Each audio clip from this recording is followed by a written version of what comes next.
Jesus. YouTube, Facebook.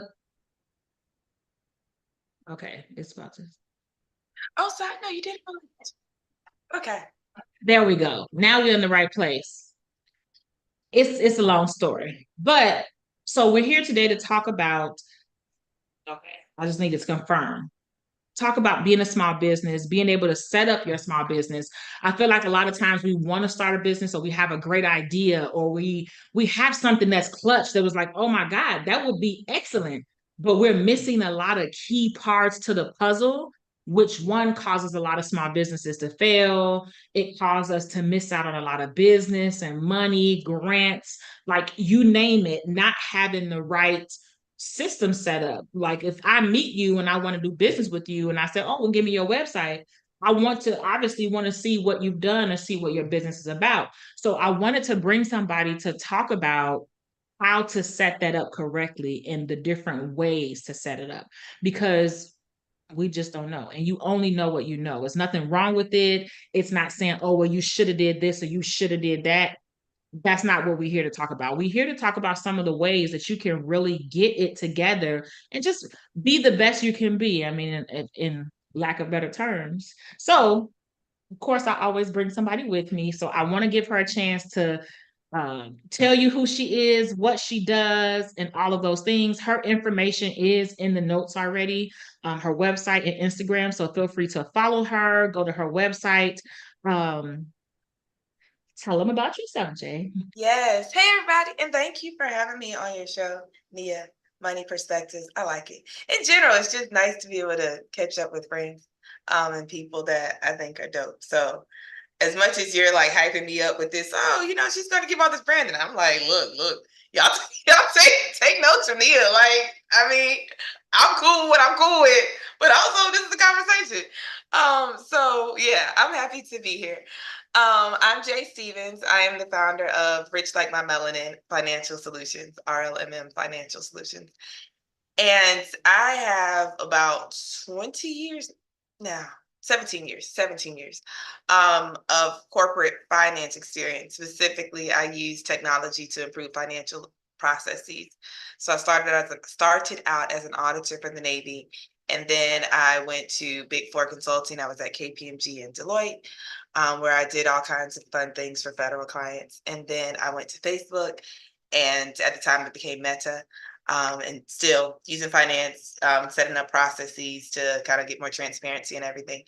And now I'm at a smaller consulting firm called Arlo Solutions. In the background of all of that, I have my side business, which is really like a main business. Side implies that it's, a side dish, but it's still a main dish. And that is, like, as I mentioned before, Rich Like My Melanin Financial Solutions. So RLMM, we transform complex financial topics into easy and actionable plans. And we are in year 3, which I am excited and blessed and grateful for. And with all of that, so we're going to get into like all the details of how you brand yourself, but just 2 things of what I wanted to call out. Well, one, we've been awarded. So, Chime Bank, we're the I was recognized as the community change maker from Chime Bank, and then I also received a recognition and a grant from the National Coalition of Black Women DC, and then also there's always one that I sometimes forget. Oh, the National Association of Black Accountants. They recognized me as the Volunteer of the Year, change community change maker as well. And with all of that, now that y'all are like, okay, she knows what she's talking about a little. Like, she didn't just get on here and start saying stuff. The importance of having a brand stuck out in this. That's kind of how Nia and I came to this idea of what's something, because Nia's really nice in the fact that she doesn't want to just get on YouTube and start talking. And you know how people just create videos and you're like, well, I want to, this is, I don't know what the purpose of what this was. It's like kind of how some people don't deserve a podcast mic. Love to everyone, but it's just like, are you actually giving anything of value? I wish I could snatch a few of them and hit some people upside the head. Yeah. But It's that's like, another lie. That's that's another another lie live for for another another day. day. That's a lit live for another day. So Nia doesn't just get on the mic and say, okay, I'm just gonna ramble or like brain dump and just talk. She really has structure in how she presents and like what her topic is. And so she reached out to within our friend group and just threw out the idea of like small businesses and what are some of the things that you wish you had known.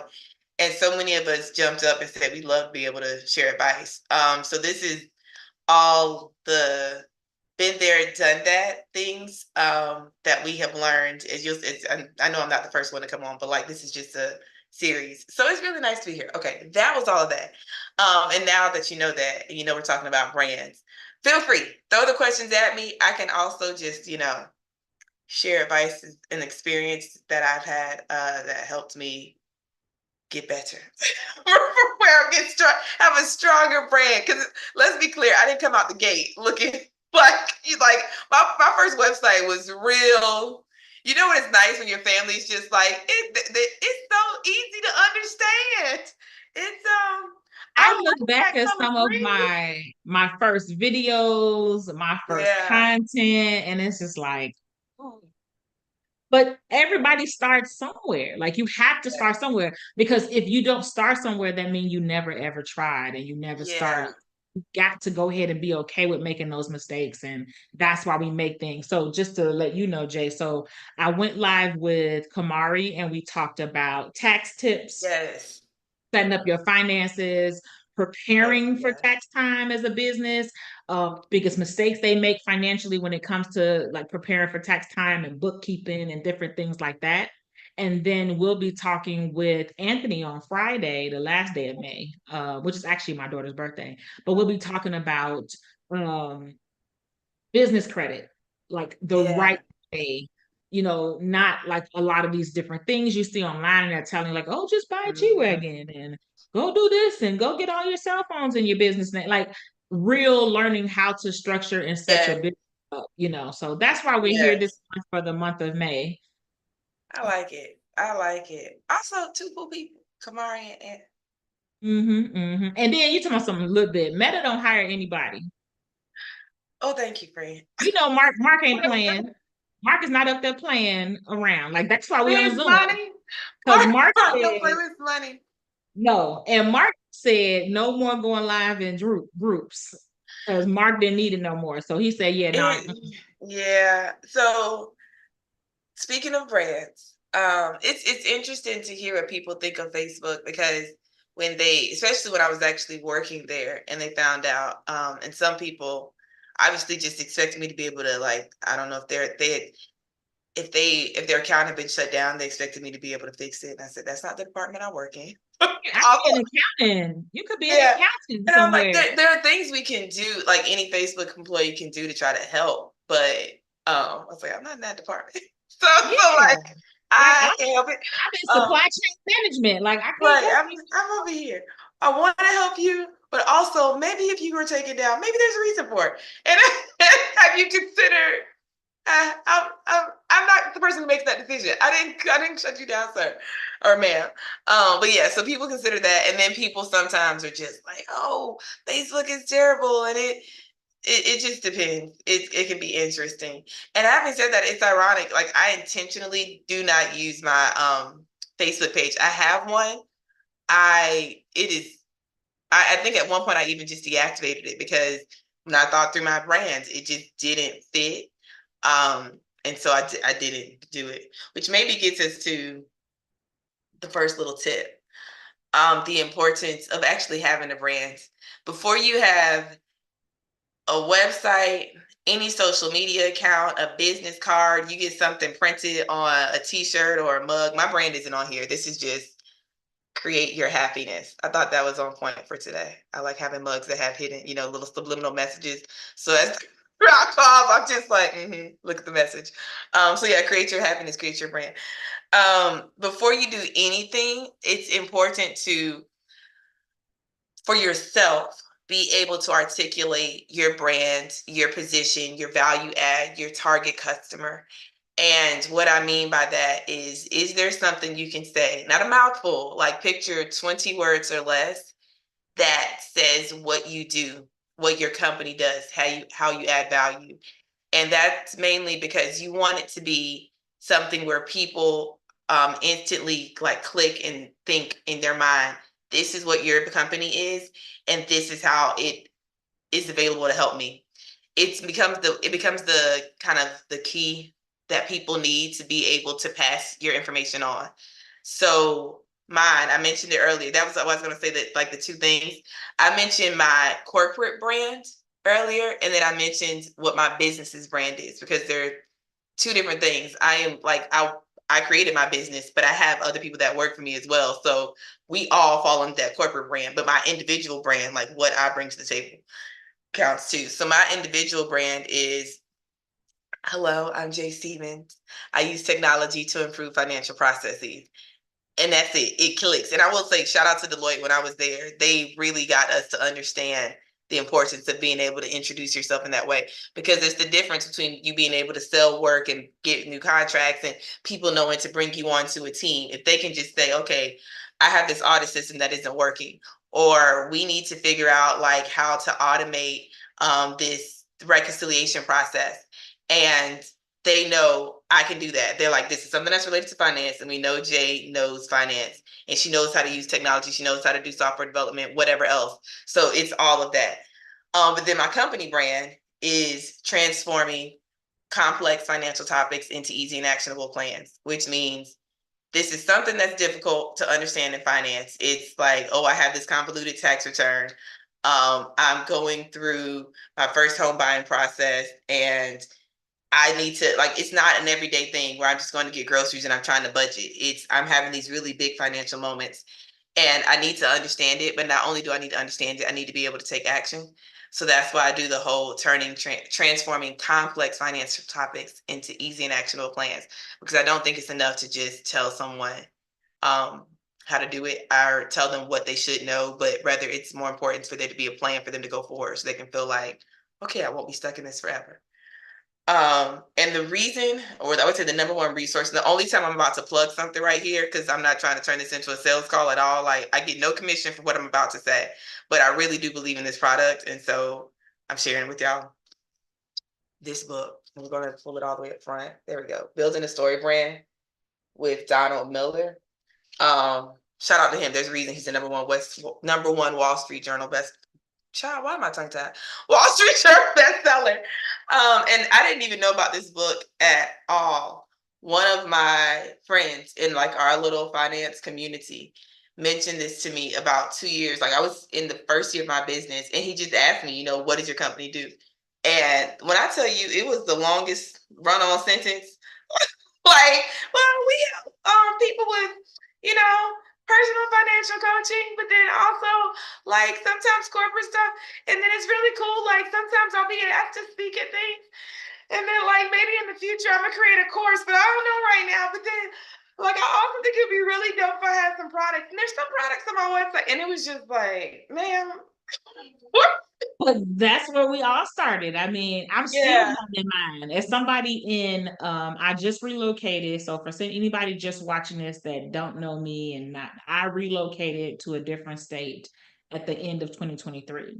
So right now, I'm not starting from scratch, but I'm kind of starting from scratch. So that's my life right now, because I'm consistently going to different events and networking, and people are meeting me and my business for the first time. And I'm looking for them to do business with me. So I have to be able to tell them what I do. So that's something I've been doing and adjusting it and changing it, like, because that's a part of building your brand. And it's a part of knowing it, being able to feel confident when you say it, so that's real. Like you Yeah. say, knowing your customer, like when she hit it on the head, because you can want to do stuff all day, but if you don't have a customer, guess what? You won't be doing a thing. Yeah. And if people have to think too hard to figure out what you're there for, how they're going to help, or how you're going to help them, they won't. It's just it's part of the way we are built as people. It is a survival technique that we make many decisions today, and we're brain, like cognitive wise, we are programmed to try to make the decision as quickly as we can with what information we have available. And sometimes you'll have time to get more information, like you can do a Google search and try to find out more. But sometimes it's just, for example, if you're on the highway, and shout out to those of y'all that might have caught it by now. Like, my camera does this auto adjust thing. Just bear with me. I don't know why, it's supposed to be HD and it like, but so that's what's going blurry. I feel like it goes blurry and it just makes everything I say seem such like, okay, so she lying or something, because it just, the camera was like lie detectors. I don't know why it does that, but it does. I'm telling the truth, y'all. But picture if you're on the highway and you're driving and you realize like, oh, I need to get gas. Or better yet, I need to get something to eat. And on the highway, they'll have those little signs, like the blue signs that say on this exit here, the 3 or 4 restaurants that are within like a mile and a half of the exit. If you can look at those signs and know like, okay, there is something I know about this restaurant and it helps me make a decision, then you're more likely to just get off the exit and say, I'm getting food here, versus if there's nothing you can think of. So like Chick-fil-A will always have on there like Chick-fil-A. And then sometimes I've noticed they put right beneath it, closed Sundays, because they realize how many people were getting mad that they pulled up and they're closed. But now I think people just know it's a Sunday, girl. Chick-fil-A is not open. Get over it. They've been doing this for 30 something years. They're not going to open because of you. It's They're not open for happening. the NFL, baby. They're Right. not opening for They're you. not. Although it would be such a great idea if someone got a food truck and like just opened up in a Chick-fil-A parking lot and called it like Side Chicks and served like chicken nuggets. Play would They really be could. Um, really perturbed. yeah. And they're gonna shut it down. That food truck is only gonna last about 2 months. But they gonna make a rack in those 2 months. But then they gonna get shut down. It's not gonna happen anymore. It's not. Side I Chicks heard will a be cut down. story. I heard it was a story about somebody who owned a franchise and they Mhm. were opening on Sundays and Chick-fil-A found out about it. Yeah. Why would Because you? They were again, bold. but that's a part of branding. That's Right. their brand. Their brand does not open on Sundays because their Yeah. brand honors family Out of values religious, and yeah, their religion. yeah, going to church on Sundays. But that's also like, when in order to own a Chick-fil-A franchise, you have to work for years. This isn't something like some franchises, as long as you cut the check in 3 months, you can have your little store. Subway ain't playing with the girl. Subway said, come on, come slap these little sandwiches together on an assembly line. We'll give it write the check. You can run this operation right here. Some of these hotel chains, they're like, yeah, you can take over. Best Western, we good. Cut the check. You got it. This franchise is yours. Chick-fil-A, you got to work inside the Chick-fil-A for a few years. And then it's like, okay, now you can kind of co-manage one. And then they're like, okay, we're opening 30 locations next year. And there's 50 of y'all that have made it to the level that you're finally ready to open a franchise. So you still got to try to pledge, get your way in to own that. But And then that's you have also to that's relocate. creating exclusivity. Right. It's creating an That brand. exclusive, yes, an exclusive brand that's Yeah. not for everybody and does not allow everybody. Yeah. And that's the standard that they create. Which is why it's also like, but girl, or sir, ma'am, whoever opened on a Sunday, you did all of that for all those years, and then you just gave it up because I guess you really thought you were about to not get caught. Houseway, you don't think they were gonna Right. look at the Because register, the income? people are going to tell on you because they're going to say, I But found a that one Chick-fil-A. Chick-fil-A over Like, on Old National. so Georgia, of course, is Chick-fil-A's home. Yeah, it's their And headquarters. you'll never want Chick-fil-A till Sunday. Yeah, Mentally, they I don't weren't even thinking think that about it. that person wasn't winning in life. They weren't. I They don't were even think trying. about it. Yeah, Sunday coming like, damn, oh man, they closed. So everybody was oh, it's Chick-fil-A they on open. Right. Avenue. They open. It's Chick-fil-A. Yeah. People's probably coming from miles away just because Yeah. the forbidden, go eat the forbidden fruit. You couldn't have what you could have bought on Saturday night and just heat it up in the air fryer oven. But there is something to be said about when you want Chick-fil-A and it's a Sunday and you really just think, And don't let it be like this happened to me before where I'm about to travel somewhere where there's not a Chick-fil-A. Like there used to not really be Chick-fil-A's up north like that. And so if I was down south like visiting family, I would want it. It was kind of the same with Zaxby's, but we digress. Okay, wait, I want to keep going on this. You ride down the highway. You riding down the highway. What do you see? Okay, so like considering brand still, I'm gonna throw out another restaurant that's on those highway signs, and like, what is the brand that comes to mind? And for people that are in the audience, I don't know if you can see the comments. I want to see what they're gonna say too. Yeah, I'm on YouTube on mute. So Okay, look around, yeah. everybody on mute. Um, McDonald's. If you see that, what is your first thought? On the highway, and you're hungry. Oh wait, did I lose you? Can I answer? Yeah, of course The it was a question. toilet. Oh, they're I dirty. don't I don't want to go to this restaurant. I'm gonna have to go to the if I'm like on a road trip, I don't want to go to this restaurant. I'm gonna have to go to bathroom. I don't feel like stopping again. Like I'm gonna pass them. Me personally. Yeah. I I think I had McDonald's. The last time I had McDonald's was I think like circa 2018. And it was the middle of the night, and my friends and I had been out living our best lives. And then then I didn't want the food. I said, fine, I'll just get some fries. But that's because when I was a senior in high school, the movie Super Size Me came out, I think my senior year or something. And so they made us watch that. And if you ever watch that movie, it will I'm destroy you, not. especially if you are an innocent high school kid who never thought about nutrition. You will be ruined. I couldn't eat for my mom was so concerned because I didn't eat for like a day straight. I didn't eat anything. I wouldn't even drink water. She was like, you have to at least drink water. I was like, everything scares me. All food scares. Like now that I know it's in this food. And then eventually, I started getting normal. But yeah, I didn't I don't I'm not and it's not like McDonald's is terrible. I think over the years they've tried to do more to have regular food, but Well, the it's number of me and my body is older and it yeah, can't handle McDonald's it's a food. lot of That's what it things. is. Yeah, it's not your body. The human body in general was not designed for the stuff that's like there's so many just weird ingredients and preservatives and food color. And I'm not one of those people that's, oh, you gotta eat organic and pure and everything. Like I am on my little weight loss journey. And I know y'all see it. Getting fit. I'm still on it. I'm still on mine. I got to a point where I was like, I don't want to post pictures of myself anymore, which is detrimental to my brand. So I had to get something together. Um, but yeah, they put so much weird things in McDonald's food that there was a study done. They left a meal out on the ground, like just I don't know, a picnic. And normally, if you leave food out on the ground, like insects will come. If nothing else, ants are gonna join you and try to get that meal. And no bug ate any of the McDonald's. Like they walked around it like it was a rock or something, or walked over like it was a stump of a tree, because insects recognized that it wasn't Food. food, and so they just were like, "Oh, this is nothing to It eat. It's a didn't come rock. off Let me any just go scent to grab it." them. It didn't come. Yeah, That says a lot. yeah. Insect is not willing An to eat it. insect is like, "This is beneath me, Joe. I don't want it." Right. Yeah. And they said like one time they left like different fast food things in the window of a car in like Texas or Arizona, somewhere really kind of hot weather, dry heat kind of situation in a parking lot. And they left it for like a month to see what would happen. And obviously most of the food like decomposes, and it's like, oh, it's moldy, it's mildew, whatever. Like it's just how food breaks down. The McDonald's food never broke down. It just it was rock, like they just tapped it later, like, and it just was stale.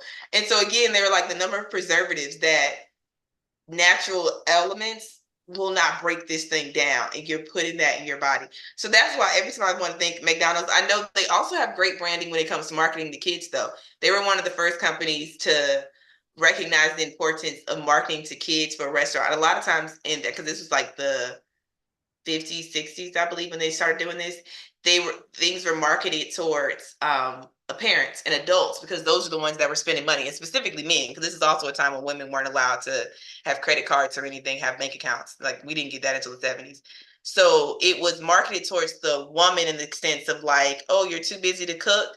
But not really, because also family values back then where you should always be able to cook for your family. Like you don't have a job, stay home, cook. But because of that, it became McDonald's said, why don't we start marketing to the kids? Because parents, especially moms, will listen to their child if their child keeps saying, I want to go to McDonald's, I want to go to McDonald's. So that's what they came up with Ronald McDonald. And like, it's a clown because they believe kids like clown. That's what they did the colors red and yellow, because they're associated with like joy and happiness, specifically yellow. And how they got the play pit or whatever, that like germ infested ball pit thing. All of that was their branding. Um, there's so much to it.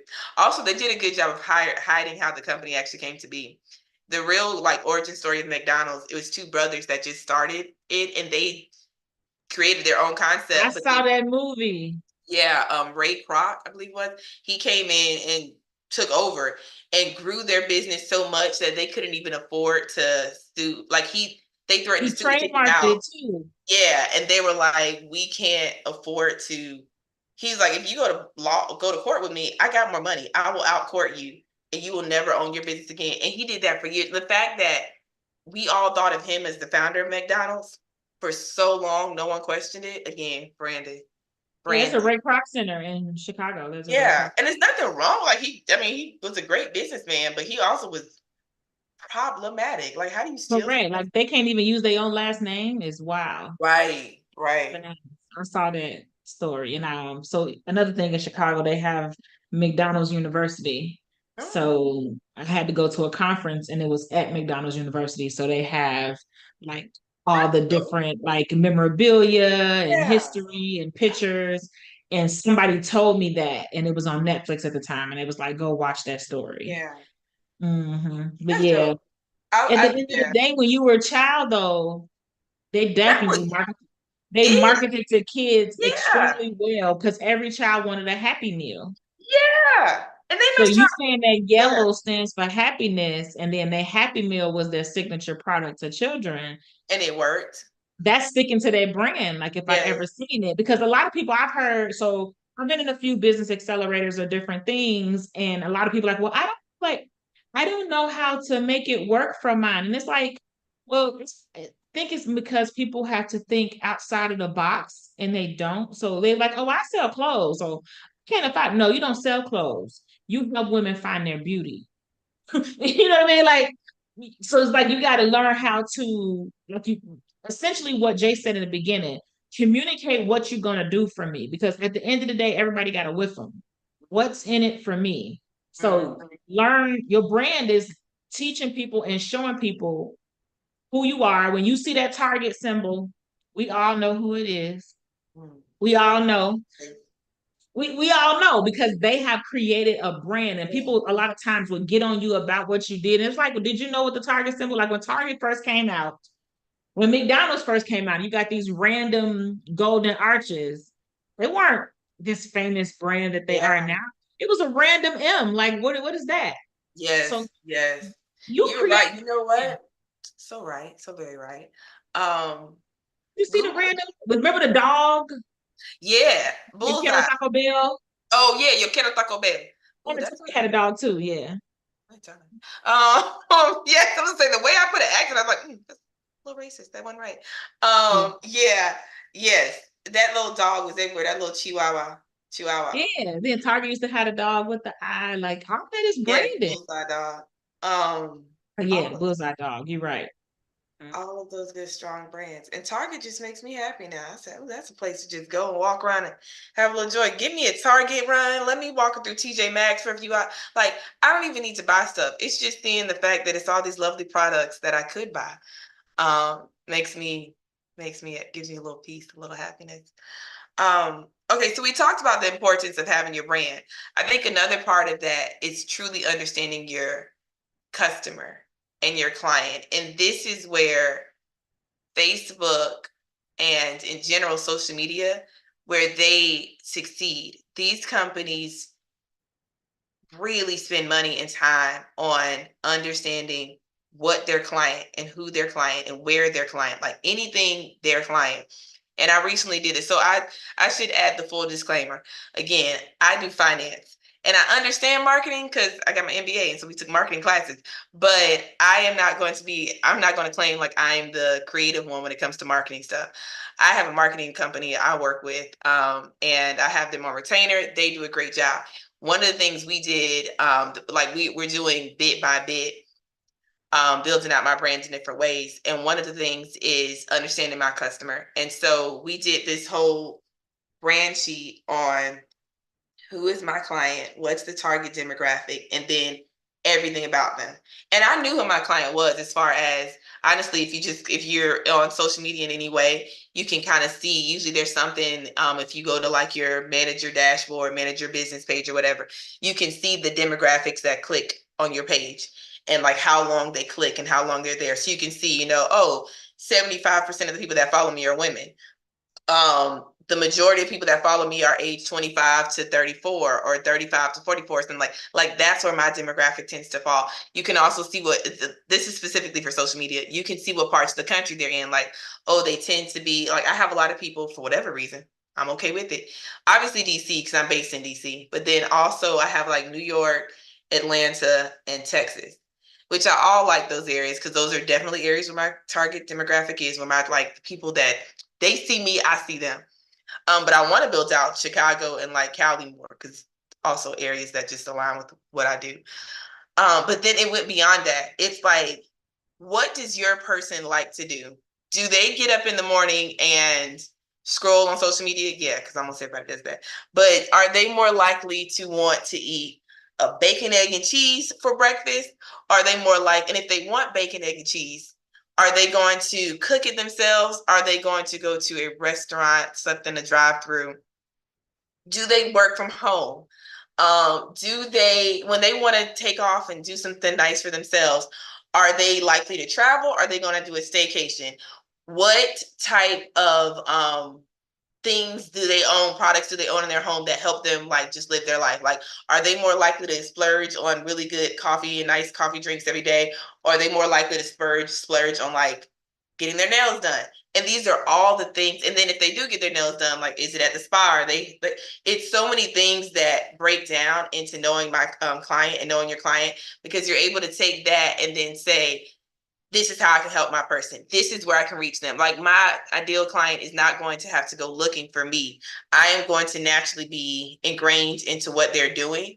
So when I reach out and pitch to different companies saying, oh, I want a potential partnership with you, or if a company reaches out to me and says they want to collaborate with me, I'm stopping to think, how does this fit my client? And is this something, a product that I think my client will use? Also, is it the product I will use? Because I'm not going to endorse something just to endorse it. Like, I don't need that.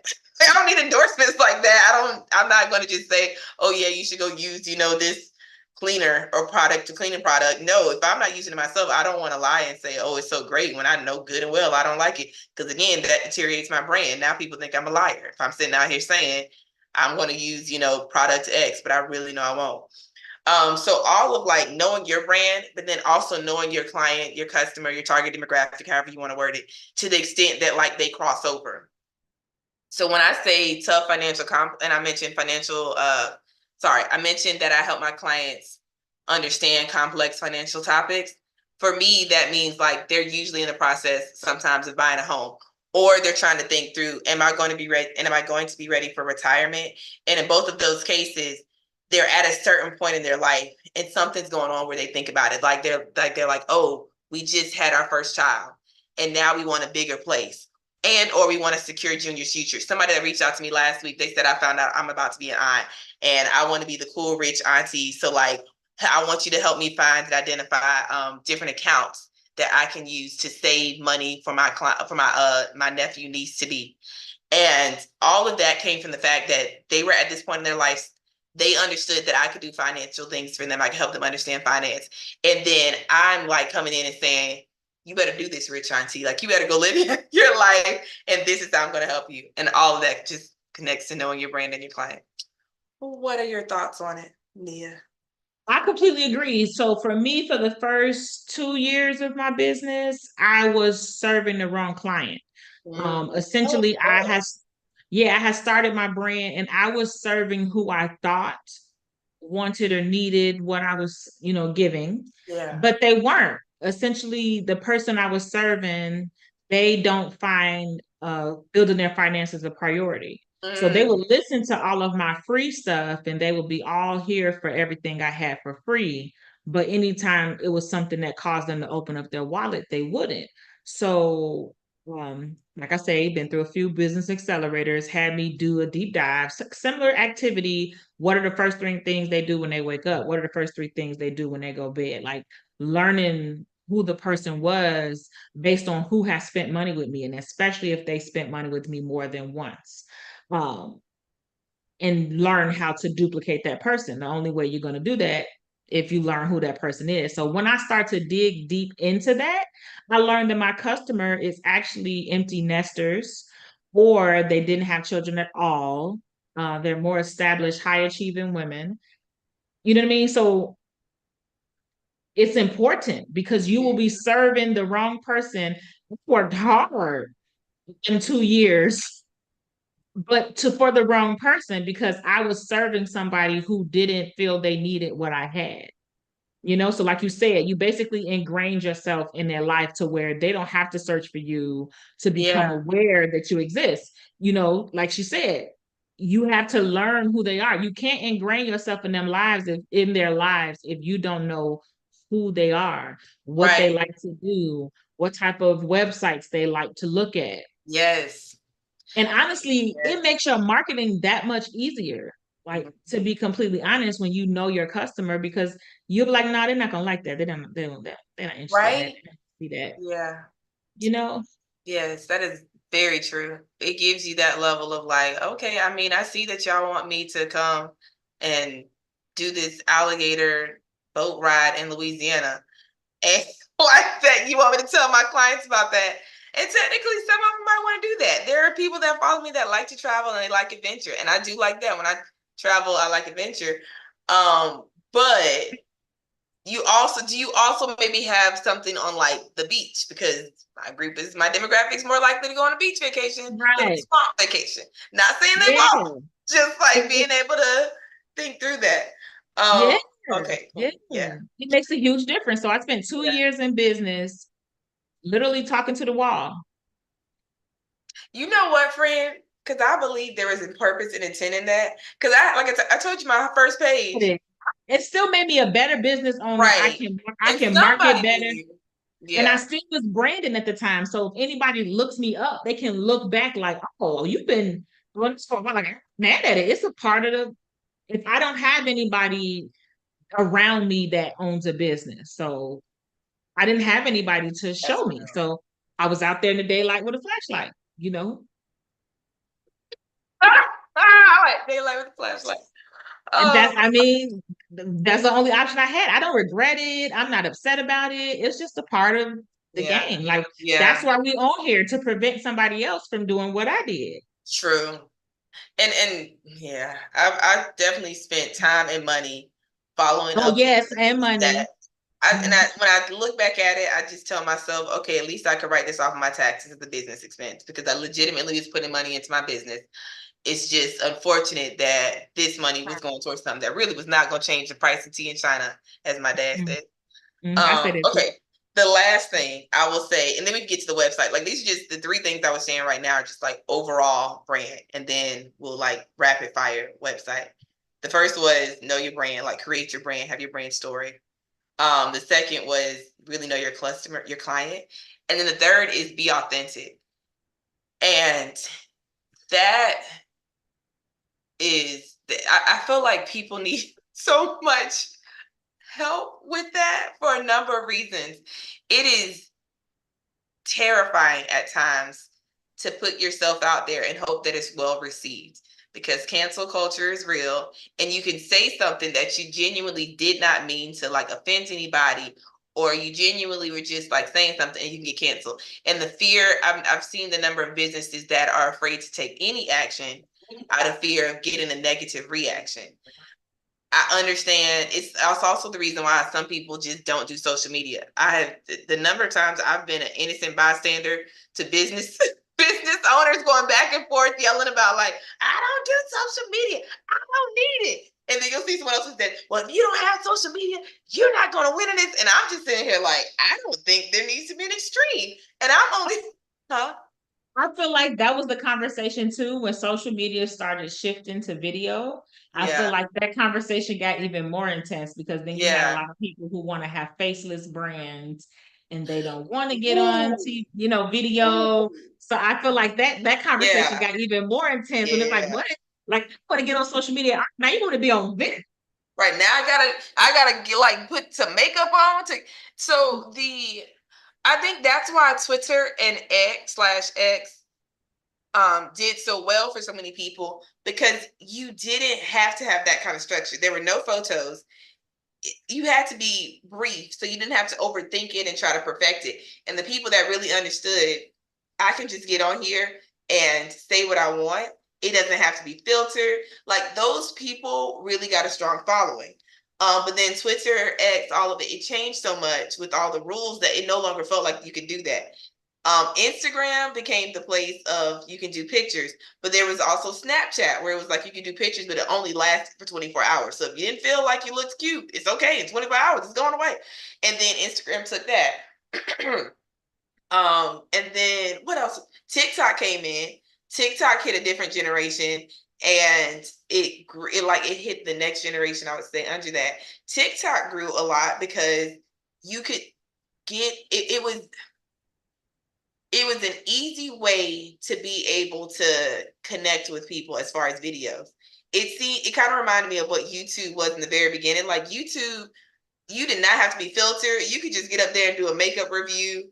You The number of random natural curly hair girlies that I followed off the strength of them just trying products, they legitimately just go to like the local beauty supply, pick up products, and just be washing their hair and say, "Yeah, it's got a good lather." And I'm like, that is but I would whenever I was buying new hair like hair products, I would look to see YouTube videos. I didn't even know the view. It wasn't like I really knew this person. I just saw the video and saw the review. It would be like anything, and so it was just that authenticity and like ease of getting things on YouTube that came to TikTok. And now the even though I feel like no one really uses it, Yeah. Threads. I knew you was Yeah, gonna say I told Threads. myself I'm gonna try because Made a something. page, but I don't be over there. Right? I think I created that page just because I knew it was for whatever reason, Twitter for me is a challenge. If you think it would be easier than Instagram, I don't because I'm like, what am I supposed to just say randomly in the middle of the day? I'm just supposed to be like, how presumptuous of me to think that people just want to hear my random thoughts throughout the day. But I recognize people really do gravitate towards that. It's just, yeah, I think Threads, I was told, and as we say this, it is May 27th, 2024. So who knows what happens in like another year or whatever, how this changes. But I was told when it's a new social media platform, the first movers are the ones who definitely get the most support from the app. So if you and Threads is still, it hasn't been picked up as much.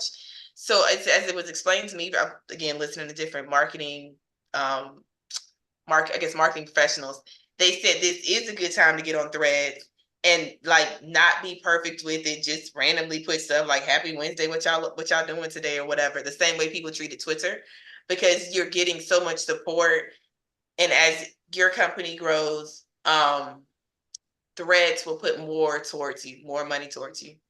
Mm. So it's all these groups. But the thing when I said be authentic and um do you, the number of times that I see people that just they're trying to be someone else and it's very clear that won't work. You Whatever you have in you, whatever your talent is, whatever, and even if you're not trying to sell a product, if you just want to be able to get on social media and just be yourself, whatever you have in you is in you and it is you. And so the idea of like trying to fit and be what someone else is, like Tiffany Aliche, the Budgetnista, strong brand, fabulous brand. She really knows what she's doing. Her whole concept is she takes these like basic everyday financial concepts, personal finance concepts, and she breaks it down so very easy for you that like you almost have to try to fail to understand it. And the number of people that are trying to be the budgetista, and it kind of irks me sometimes when I see people that try to take her name, like they're like, "Oh, I'm the money nista." Okay, you, all right, I guess. You didn't have to just like completely hijack her identity. It's people will recognize that. People will gravitate towards the Yes. real. Like real So recognize real, and I don't see nobody right now. literally, like, so that's my 2 cents on that. That's another lesson that I learned in my brand because it wasn't necessarily me trying to be somebody that I wasn't. It was me overthinking. So Yeah, overthinking what I'm gonna post, what I'm gonna say, and on yeah, top of, I'm a very private person. So that's what made me struggle is because I don't want everybody all in my business. I don't want everybody to know my business. So that's the struggle I had with originally getting online. So then when I did first get online, I felt like I had to be prissy and yeah. perfect. And this today we're going to talk about like, Right? and that's what I used to do. That's what used to be my content. But people don't resonate with that. People are looking at that like, you don't Right. swipe, swipe. Boring. She Yeah, weird. boring. She's mushy. Exactly. But in person, I'm that person that people be like, oh yeah, like you Right. hilarious. I'm like, but I was serious. I Yeah, wasn't see, joking. because you are, friend. You Yeah, are. but see that's what people tell me all the time. Yeah. So, but it didn't translate to online, and that's where I messed up at. Again, that was my second business mistake. So, just basically backing up what you're saying. The Yeah. quicker you get out there and just be yourself, be okay with it being wrong, right, whatever, because the person that is your customer is going to resonate with you. Yeah, Yeah. Shanova. Yeah. And there's enough out here for The everybody. text messages that Fashion Nova be sending, or no? She. No, Duolingo is Duolingo with the little Oh. green. They social media. He has Just, nothing to be given, baby. No, nothing to be given. He petty. He will come like, so that sounds like the we Wendy's practicing guy. Spanish with who? Oh. Oh, it's like that sounds like Wendy's. Whoever owns the Wendy's account, Yes, Wendy's they, too. they Wendy's too. ready. Wendy's Wendy's too. talks to you But like the they got to deal Duolingo with you. guy will come like check you, like we not Yeah. practicing Spanish today. We not Oh, practicing Spanish. oh. Like you ain't logged on in 10 days. What's with that? Like they will come at your head. They Like people, but Duolingo stands for we ready. that's the Oh, thing. They're creating a brand and they're creating a brand that resonates with their audience. And that's really what it like me. My brand is a very personable financial education brand. I don't want it to be formal. I don't want you to feel intimidated to talk about money. So that's why these conversations are typically very informal. We ain't got no PowerPoints. We ain't in no suits. right. I don't have no You have big my arm. quotes.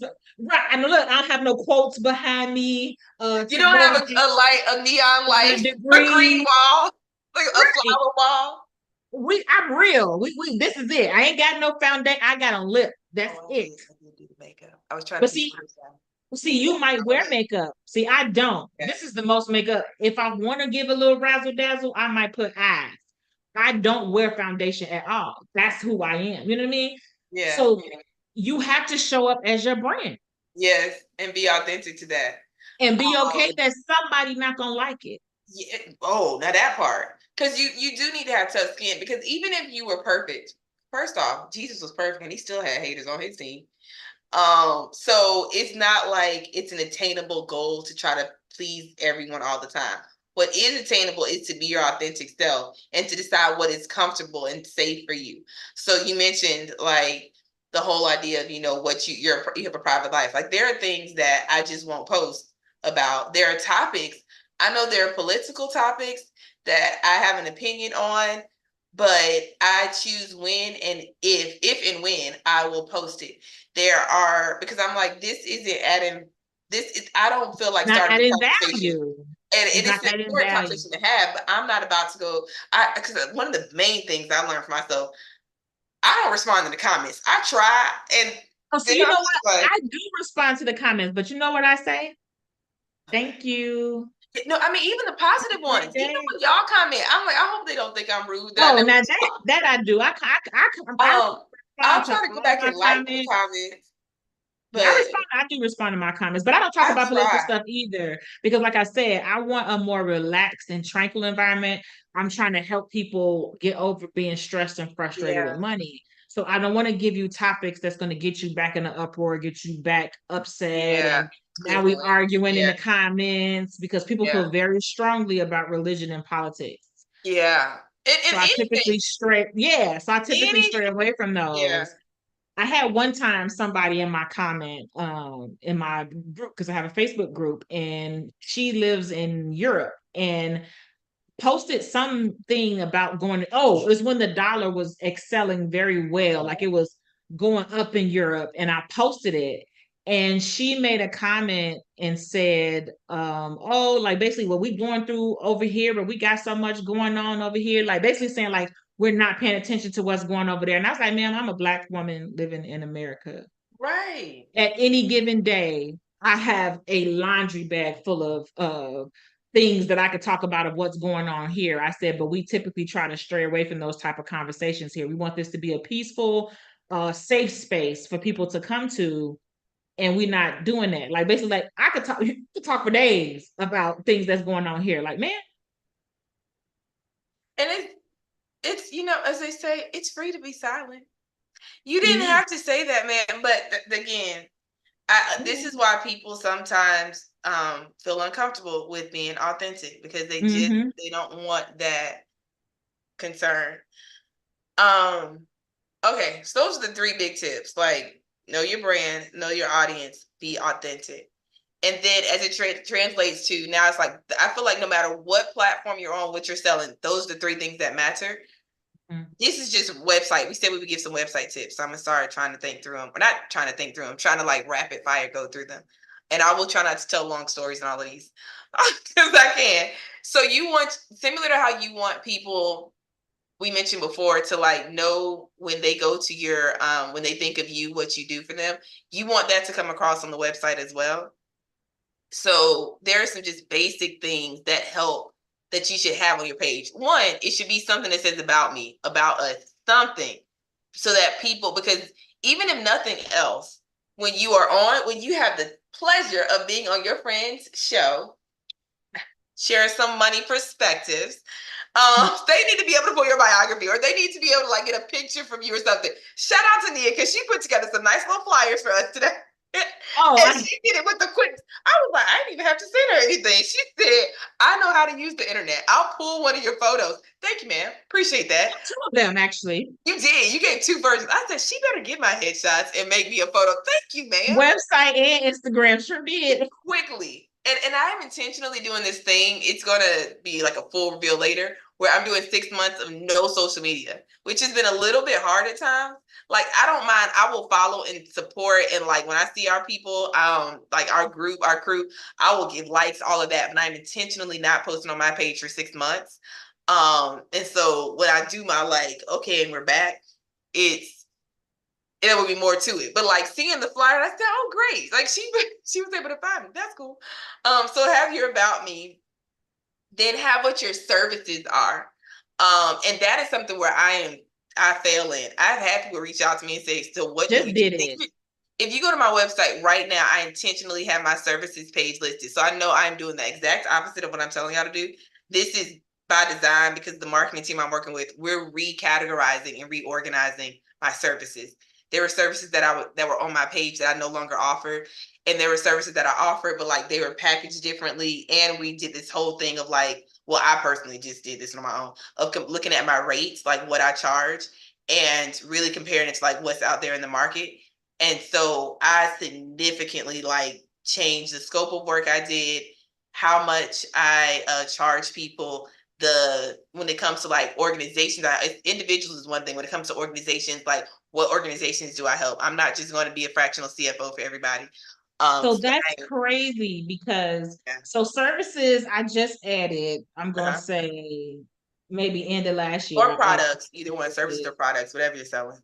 Yeah, and then for my speaking, I just separated them. So same thing. Like you Yeah. said, so the point that she making is one, make sure your website is accurate. If you're Yeah. changing what you're offering and you're changing what you're doing, go update your website because somebody's gonna contact you. They're gonna Yeah. spend time on your website and be probably excited, like, oh, okay, I'm gonna hire them for this and talk to you like, oh, I don't offer that anymore. Right. Or, oh, my rates are different because it immediately breaks down the trust. And if I don't trust you, why am I going to pay to work with you? I'm not, Yes, I'm going to find somebody definitely. else. I'm not going to risk Yes. So I split my speaking between colleges and universities and organizations. So they could go to different pages and they could see different topics as opposed to it all being on the same page for that same reason to create that clarity. Like you don't even have to go over there and see those topics because they don't have nothing to do with you. If you're a college and you're looking for me to, for your students, you know, you go over here, you're going to see what kind of topics I could present. But same thing, I'm constantly as I'm out networking, meeting people, these are the questions I'm asking myself, and then I'm going home doing the homework and making sure if they go look at, I'm got them scanning QR codes, what are they going to? Right. Right. Does the link work? Is it still So a that I have my interns go through my page sometimes, like randomly, check our links, yes? check our links, because That's sometimes smart. Because they stop things working. change. You may have updated something. I did a whole rebrand. My original, when I originally started my company, it was My Wealth Journey. And I did that just because well, there were a couple reasons why I had that, but I knew it was going to be Rich Like My Melanin. I was waiting until I got my trademark and before I put Rich Like My Melanin. And that took almost 2 years. Like that trademark process is long. It's a long So time. I didn't advertise myself as Rich Like My Melanin. Because I didn't want anyone to make a duplicate page, and I didn't have like the legal standing to be able to squash what anybody could do. So I just had, even though someone did eventually take my domain name, but it worked out in my favor. God's good. And so when I changed from My Wealth Journey to Rich Like My Melanin, it went with like it that change happened. I announced it. It was a whole thing. And again, like I said, I'm doing my little 6 month being quiet right now. So that I can come out, pop out with some other stuff. Also, there are simple things that so you need to have those made. Oh, and the contact me page. You need to have the about me. You need to have your services. You need to have a contact me. The number of times I've seen something or someone and I'm not able to, I'm like, so how do I find, like, I want to be able to support you or collaborate with you. There's no contact. Like, I do a lot with conferences. I could bring you on to be on this panel, but there's no contact information for you. Or so I email you and you respond like 3 months later. And again, I've been guilty of being so busy that I didn't respond to emails right away. But these things make a difference. Okay, and then just some things to make you look professional or make your brand look professional on your website. So have good photos, and you can get stock images. I use Squarespace as to host my website, like for my domain, and they have stock photos there. Some people use GoDaddy. I imagine they're useful as well. But you don't want to overdo it with stock photos. You should have some picture of yourself because again, that builds authenticity.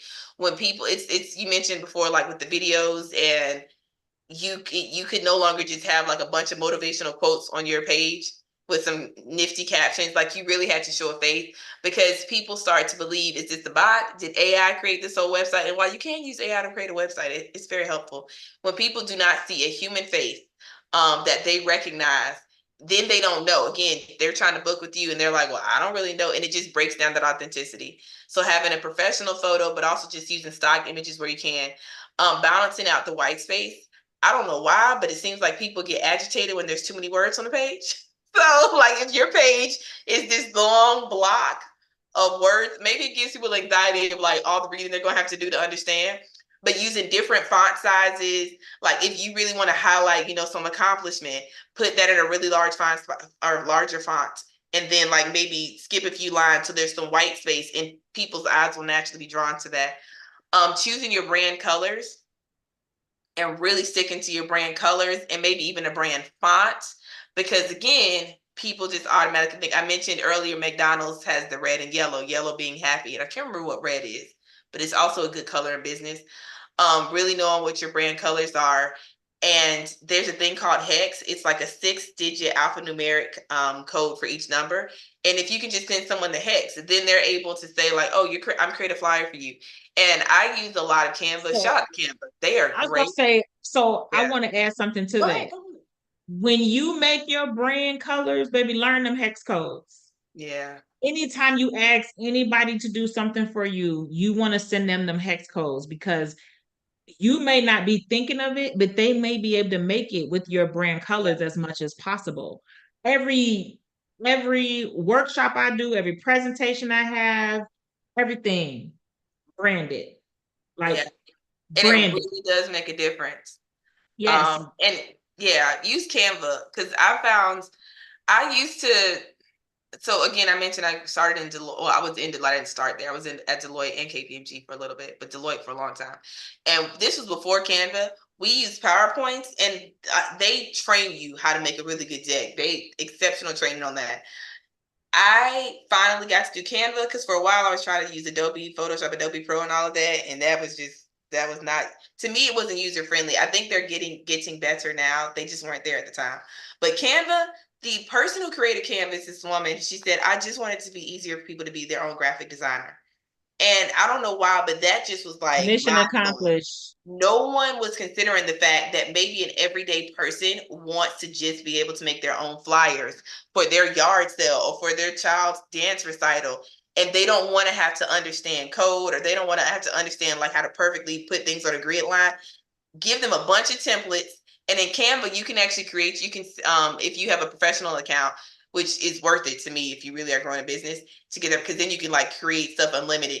You can put your brands in there, so those hex, those colors, you can put that in there. You can say this is the font I like, and they will use AI. You can just type in like, I want a really cool flyer for an upcoming podcast, and I want the aesthetic to be upbeat and happy, or I want the aesthetic to be serious and intellectual. Just today, our friend Ant, who will be on the show Friday, he put up like 4 flyers he made that's going to be the new cover for his podcast.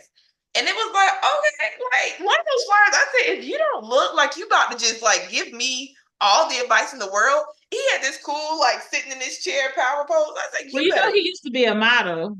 no. Yeah, he told us that That at flips. FinCon in New That Orleans. clicks Yeah, because he's he used to. tall. He's eat clicks because Same he's thing I said. crazy. Like, I see it. Never thought of it, but when you said, I was like, yeah, he could be a model. Like it's just a natural swag, chill. Yeah, he could do that. He can go back to that. That could be the fallback career or the go back. Point is, using Canva, it allows you to put that brand in there and create a lot of cool things. SEO, search engine optimization. It's another thing that I'm working on with my brand right now. It's great if you have a great website. It's better if people can find that great website. So that's like, if people type in, when I mentioned I was My Wealth Journey at first, when people type that in, they thought Google would always say, oh, you mean Our Rich Journey, which that phenomenal brand. It's a husband and wife. Actually, it's a family now. Like they have kids, and their kids are like high school. I think one is almost college age or in college. Our Rich Journey. There are 2 federal employees. They just basic money budgeting habits. They save to be able to retire early, and I think they moved to like Portugal or something. They have a really strong brand. People resonate with them. People love them. I wasn't trying to be them. I just was like, my business name was My Wealth Journey, and that meant something to me. But anytime I tried to type it in, Google was like, that doesn't exist. You must mean Our Rich Journey. I said, no, it's me. Google. Like, take me to my page. You have to train, like SEO trains computers and phones, like all types of computers, to find you and pull people towards you. So right now, if you type in money plug, it's going to pull up Markia. She's gotten to the point that Chat GPT, if you type in money plug, they're like, do you mean Markia, or award-winning financial journalist and commentator? It's like, you better make that algorithm work for you. You better get that SEO.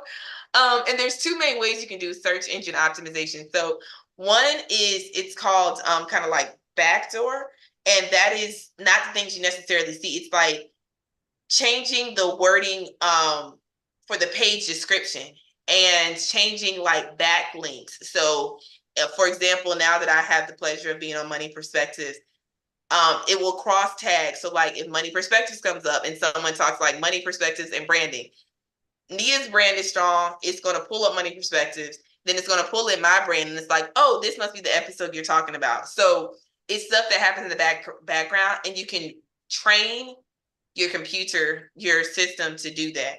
Then there's things that happen in the foreground that it's like more obvious. So if you have a blog, because in general, the more content that's put out there about your brand, the better the SEO, the more it'll pick up. So if you have a blog and you're like every day or every week I'm putting out something, and I'm not saying you have to write like a 20-page article.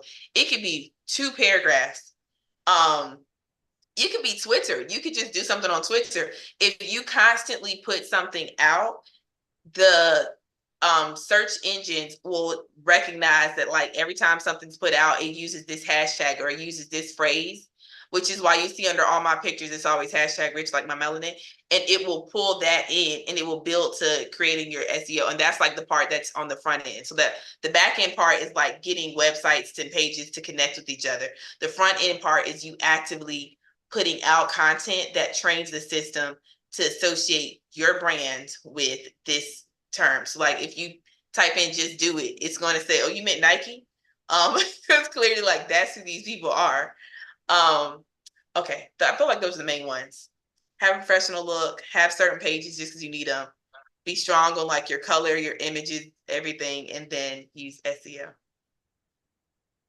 Okay, so we're gonna recap. So when it comes to working on your brand, she gave 3 great tips. And to me, as you see, like I tried to share my stories of with how I lost time and money when I didn't know those tips, years.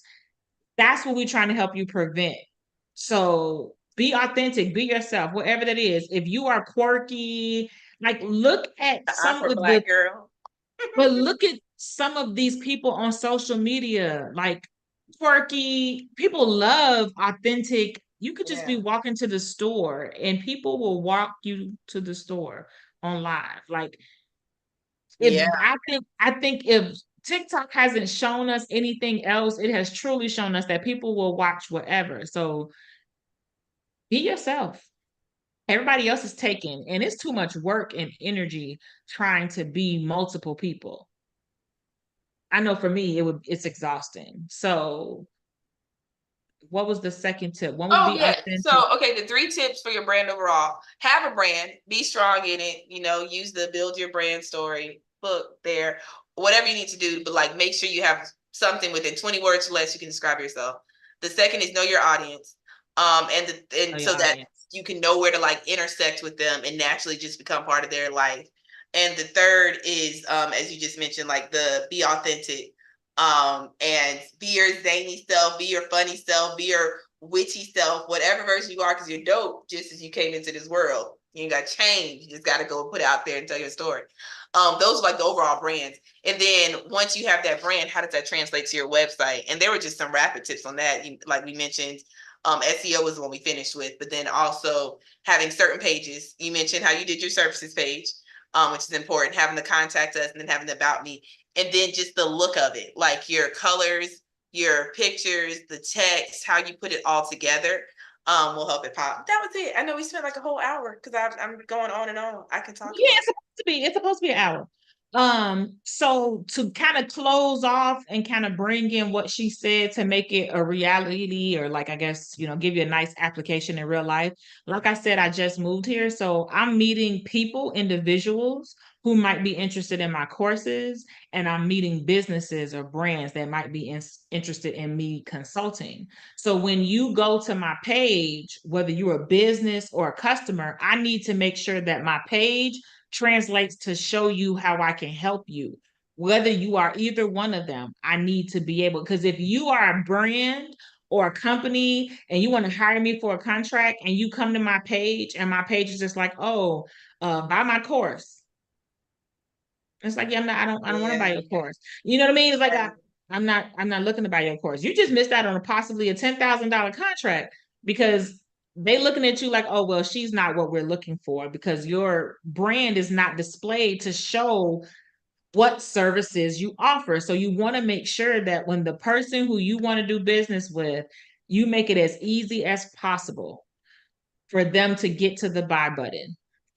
Like just keeping it real. If it's a consultation they need to have or whatever it is, make it as easy as possible. When somebody finds me on social media, I literally go through the click, like to see how many clicks they got to click before they can get to a checkout screen. Because a lot of people, they're like, look, man, dang, like I got to go to another. So you want me to enter my email Right. again? It's Yeah. like when you're filling out for a job and they tell you upload your resume, but then they want you to fill out every single painstaking detail that's on your resume. Because Who why? is doing? Who is for what? I don't want that job no more. Y'all don't think things through over there. I don't want this. I don't want this Listen, anymore. I have literally clicked off plenty of Yeah. resumes. That, or if they have a extremely long, like some type of 3 hour assessment. Right. You Yeah. want me to take a 3 hour assessment? I could take that after I know I'm gonna get hired. But I'm at the point right now, I'm not taking a 3 hour assessment just for the possibility to maybe even possibly get an interview. Hello. No, I'm not. So And for that's me what to you do just that, and then you want me to come into the office? I don't get to work remote. So this is essentially what you're doing when you make it hard for people to find what you do. You're doing the same thing that they do. You're making it hard for people to come work for you. When you got all those questions, that's what you're doing with your brand. So I want to thank her again for dropping all the nuggets that she dropped today. I truly appreciate her. Everything she said, like I have learned, but I learned the hard way, and we don't want you to have to learn that way. Ah, thank you, Nia. I want to say thank you just 'cause, again, you're a dope person. Like you have this just we said it a few times before, but you are easygoing and just like enjoyable to be around. You know me with interviews. I don't know You. if you've ever heard me say it, but I'm like, I don't do interviews. I'm just like, because if I feel like I just need to be able to read the room and feel like I'm going to be comfortable with that person. Yeah, And even then, absolutely. sometimes I'm like, can you send the questions in advance? Because I mean, I it goes back to your brand. right. And it's like if you're someone who does gotcha journalism, like, oh, I'm gonna put you on camera and I'm Oh, gonna bring up this one video that you posted it like I'm not gonna like go into the lion's den like that. No, I'm good. and So that's what a lot of people don't understand. Like a lot of people, especially now with these bonus programs, they're posting all type of content just to get likes and views. But what they're doing is confusing their customer and confusing their brand. yeah. You can do And that. You can post likes plenty and of views stuff. do not equal sales. Let's be very clear. People have a lot of followers and likes, and they will not sell any products. And it's not that their products aren't valuable. It's just it's easy to press like, but when you have to actually leave that TikTok, Instagram, whatever page, go to their website or like click a link tree or whatever to then go check out. And you mentioned like all these click throughs, each click through, you're losing some people. And then they're just like, I don't know if you really are the expert. And don't mess around and it's like, oh, they spent $100 on products, but then that $3.95 shipping, they're like, you know what? I'm gonna put it all back. Close the count. I don't care. I have Prime. I'm used to getting everything free in 2 days. This is some foolishness. This is absurdity. Yeah. Yeah. So very good point. Very good points. Um, Let me just check one more time and see if we got questions because I see people on here. Oh, if you have any questions, drop them in the chat now. We're about to get off. Yeah, I can hear it's about to pour down rain over here. Oh, really? And So it already did it over here this morning, but I'm happy because I planted a garden for the first oh, time. Yeah, I'm trying to be a real Georgia girl. I don't know if you caught that. My lights just flickered. Oh, Oh, I it, didn't because I'm on YouTube typing in the chat. it was Oh, a flash flood yesterday evening, like yesterday night. But fortunately, I was home. I was fine. I came back from the wine festival. I was at home chilling. so we had it this morning. And then I guess When I it went to take was my up garbage here, to the went down to Atlanta and spin the block and came back up here. well, no, hopefully that's what it did, and it's not another one coming back. Okay, I'm about to say, let this thing be done. I can hear, like, I'm looking at my window, which is over this way. I mean, there's windows back there clearly, but like, I'm not, those are closed for lighting, balancing the lighting. And it looks clear, but the number of notifications I'm getting on my phone, like, girl, lock it up, like, sit in place somewhere. Go, what do they do in the South? When it's about to rain, you just sit still and be like, God, about to work, be quiet. Just lay down, be quiet, take a good nap somewhere, mind your business, read a book. I don't care, but be quiet. But I can hear it. Like it's not even thundering. I don't know if you just heard it, but like it's not even lightning yet, like heavy, but the thunder is rolling in. Oh Um, yeah, it's coming. It's about to come down. But like you said, you at home, you're safe. and it's about to be another good sleep. I'm gonna sound like I'm narcoleptic.